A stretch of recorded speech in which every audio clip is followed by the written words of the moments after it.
Adrenalyn XL is an amazing football collectible card game with all the current players of this season.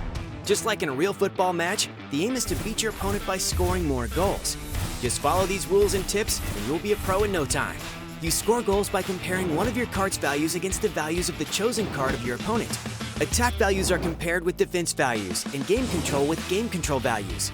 The card with the highest value scores a goal and begins the next battle. Cards can only be played once during a match. Build your lineup.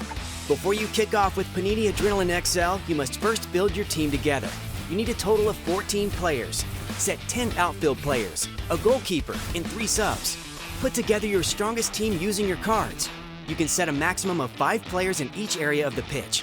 Once you have chosen your players, you need to decide on a formation. For example, 4-4-2, 4-3-3, 3-5-2, and so on. Try to go for a system that suits your players best.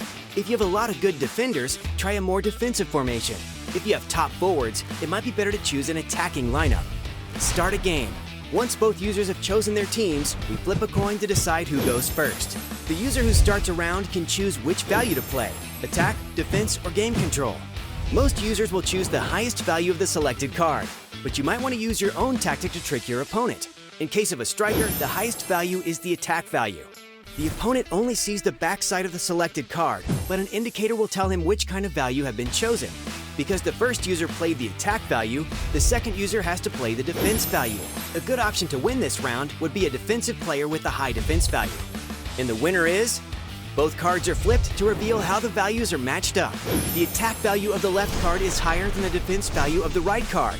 Here, the first user scores a goal. Next round.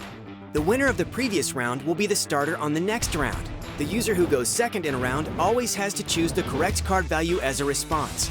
Draw. If the chosen values of both cards are equal, then the card values, attack, defense, and game control are summed together and compared. If these values are equal too, then there's a draw and nobody scores a goal. The user that won the last round plays first again in the next round. Modification cards.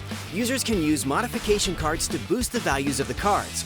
There are all types of modification cards. For example, you can add points to your attack, defense, game control values, and so on. This gives you a strategic advantage against your opponents, but keep in mind that the usage of bonus cards is limited. Substitutions. Remember, just like in the real game, substitutes can win the game for you in the dying seconds, so use them wisely. You have 3 subs, and you can use them at the start of a round before choosing a defender, midfielder, or forward. The game is over when all the cards are played or when one user has scored enough goals so that the other one cannot reach his score with the remaining cards anymore. Have fun!